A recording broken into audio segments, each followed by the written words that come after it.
আমাদের দেশে বেশিরভাগ মেয়ের বাবারা ভাইয়েরা, আমি খুব সিরিয়াসলি বলছি যে আমরা বেশিরভাগ এই ক্ষেত্রে আমরা ভুল করি। আমাদের মেয়েদের জন্য আমরা দেখি যে একটা সরকারি, অনেক ছেলেরা আমাদের কাছে প্রশ্ন লেখে, হুজুর সরকারি চাকরি না করলে মেয়ের বাপরা মেয়ে দিতে চায় না বিয়ে।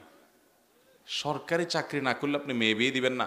সরকারি চাকরি করে কয় টাকা পাবে সে চুরি করা ছাড়া তো তার উপায় খুব বেশি একটা নাই।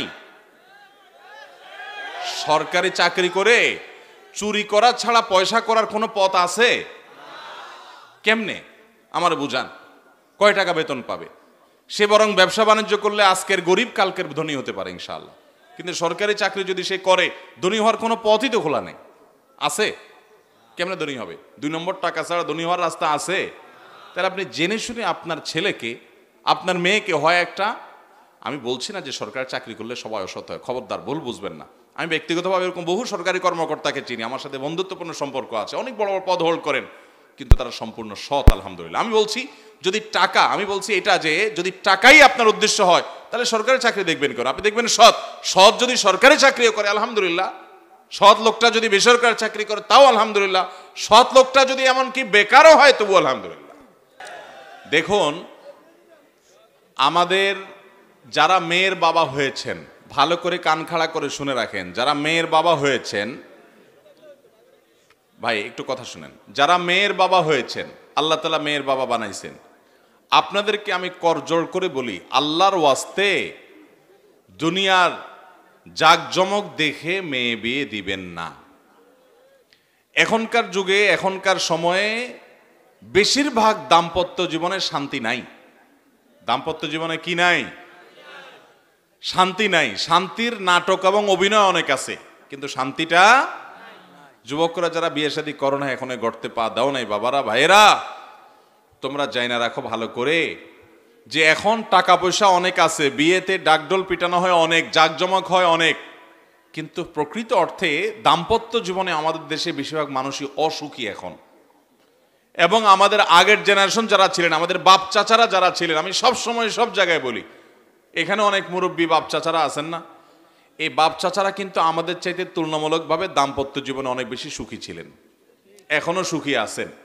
আর যুবক পোলাপান, তাদের দাম্পত্য সম্পর্কগুলো সব চায়না মালের মতো হয়ে গেছে, ঠুস ঠুস করে ভেঙে যায়, গড়তে দেরি ভাঙতে দেরি নাই। এগুলো কেন হয়? এগুলোর অন্যতম কারণ হলো যে আমাদের বিবাহগুলো বরকত মুক্ত, এগুলোতে কল্যাণ নাই। বিবাহ বরকত মুক্ত কখন হয়? এর অনেক কারণ আছে। এর একটা হলো যে বিবাহের মধ্যে পাপ হয়, অপরাধ হয়, গুনাহ হয়, সে বিবাহে কখনো বরকত আসতে পারে না। এরকম যুবক এখানে কয়জন আছেন যে বলতে পারবেন আমার বিয়েতে কোনো প্রকার ব্যান্ড পার্টি, কোনো প্রকার ডিজে পার্টি হয় নাই, গানের আওয়াজে এলাকাবাতিকে আমি অতিষ্ঠ করি নাই? এরকম কয়জন আছেন? আপনারা সবাই কি গরিব মানুষ? টাকার অভাবে এটা করতে পারেন নাই, নাকি জেনে শুনে হারামকে না করেছেন? আলহামদুলিল্লাহ, খুব ভালো, প্রশংসার দাবিদার আপনারা। ভাইরা আমার, আপনার বিয়ে উপলক্ষে আপনার ব্যান্ড পার্টি এবং ডিজে পার্টি গানের আওয়াজে যদি আশেপাশে মানুষের জীবনযাত্রা ব্যাহত হয়, তাহলে মানুষগুলোর দোয়া পাবেন না বদদোয়া পাবেন? এতগুলা মানুষের বদদোয়া যদি হয়, তাহলে এই বিয়ের মধ্যে আল্লাহর গজব তো এমনি নাজিল হবে। অতএব বিয়ে উপলক্ষে এই গানের আওয়াজে এলাকাবাসীকে অতিষ্ঠ করব। আজকাল তো শুধু বিয়ে না, বিয়ের আগে গায়ে হলুদ, গায়ে মরিচ, নানান তামাশা করে। আপনার গায়ে আপনি হলুদ, মরিচ, আদা, রসুন সব বাটেন, সমস্যা নাই, এটা আপনার ব্যাপার, আপনি বাটেন, কিন্তু এগুলা মাখতে গিয়া সে উপলক্ষে আবার একটা ব্যান্ড পার্টি, হে আওয়াজে গোটা এলাকা মানুষ অতিষ্ঠ। এগুলা কখনো একজন মানুষের দাম্পত্য জীবনে তাকে সুখী করতে পারে না, বরং তার সুখের জন্য এগুলো বাধা। আরেকটা বড় বাধা হলো, যেটা মেয়ের বাবাদেরকে বলছি, শুনে রাখেন, মহরের পরিমাণ যদি বেশি হয়, মহরের পরিমাণ যদি বেশি হয়, তাহলে ওই বিয়েতে বরকত থাকে না, বরকত কমে যায়। আপনারা মনে করেন 20 লাখ, 50 লাখ, 30 লাখ টাকা ধরলে বোধহয় বিয়েটা টিকবে, এরকম অনেক মুরব্বীরা মনে করে না? আপনারা হাদিস শুনেন, নবী সাল্লাল্লাহু আলাইহি ওয়াসাল্লাম বলেছেন, ইন্না আযমান নিকাহি বারাকাতান আইসারুহা মাউনা, সবচাইতে বরকতময় বিয়ে হলো সেই বিয়ে যেই বিয়েতে মহরটা হয় সবচাইতে সহনীয়, ছেলে পরিশোধ করতে পারে। ছেলের বেতন 20,000, আপনি মহর ধরলেন 50 লাখ, আপনার 50 লাখ মহর নেওয়ার খায়েশ যদি হয়, তাহলে এই ছেলের কাছে বিয়ে কেন দিচ্ছেন? ছেলেগুলোকে ফাঁসায় দিচ্ছেন, এই পোলাপান না বুঝে হো হো করে বিয়ে করে ফেলতেছে, এরপর যখন মাসালা শুনছে হায় হায় এটা পুরোটা তো বউরে দেওয়া লাগবে, নাহলে কি আমাদের ধরা খাবে, এবার এসে আমার বলে হুজুর আমরা কি করব। আমি বলি কিচ্ছু করার নাই ভাই, ফাঁসা গেছো, এখন দরখাস্ত লেখো বউর কাছে, বরাবর মাননীয়া স্ত্রী, বিষয় মোহর কমিয়ে দেওয়ার আবেদনপত্র, জনাবা যথাবিহিত সম্মান প্রদর্শন পূর্বক নিবেদন এই যে আমি আপনার হতভাগা স্বামী, আপনার বাবা ভাইয়ের চাপাচাপিতে না বুঝে আমি 30 লক্ষ টাকা মোহরে রাজি হইয়া গিয়াছিলাম, অথচ আমি সামান্য একটা চাকরি করি আপনি জানেন, অতএব এত টাকা দিবার সামর্থ্য আমার নাই। কাল কিয়ামতের ময়দানে আমি আল্লাহর কাছে অপরাধী হিসাবে, দেনাদার হিসাবে উঠব, সেটা অত্যন্ত ভয়াবহ ব্যাপার।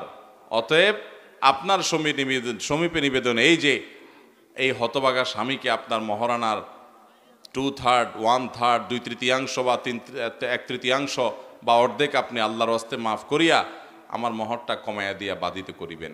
বিনীত আপনার কপাল পড়া বা হতভাগা গরিব স্বামী।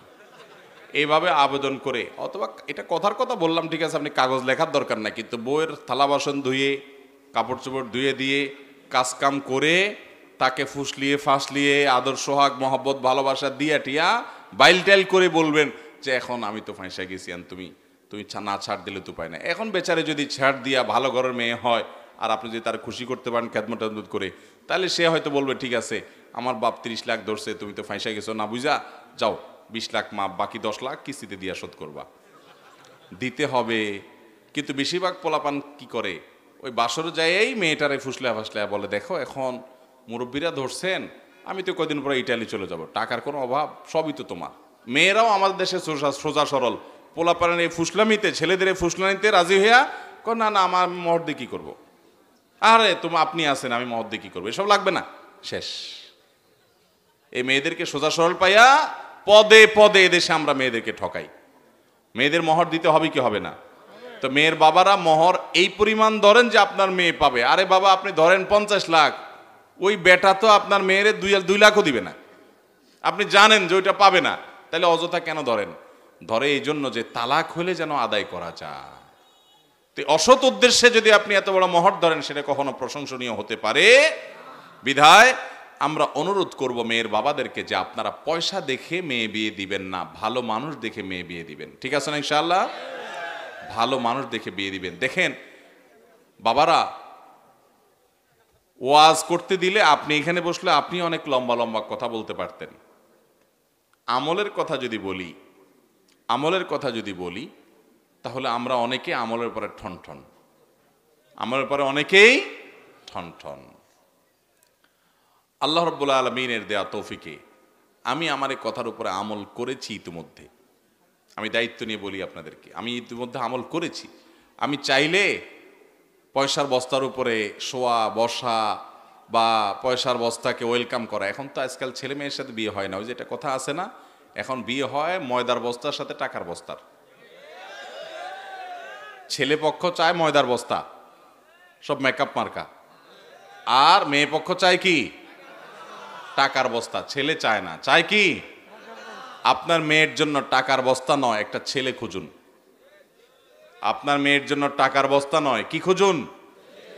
একটা ছেলে যে আপনাকে বাবার মতো শ্রদ্ধা করবে, আপনার মেয়েকে স্ত্রী হিসাবে স্নেহ করবে, ভালোবাসা দিবে। বিশ্বাস করুন, খুব সিরিয়াস কথা বলছি, আমরা বেশিরভাগ মেয়েদের বাবারা, মেয়েদের ভাইয়েরা আমরা ভুল সিদ্ধান্ত নেই, এরপরে আফসোস করি। অমানুষ যখন দেখি হায় টাকা আছে, পয়সা আছে, পদ আছে, পদবি আছে, বড় চেয়ার আছে, গদি আছে, নাম আছে, যশ আছে, খ্যাতি আছে, কিন্তু মানুষ না, অমানুষ। ধরা খায় কি খায় না বলেন?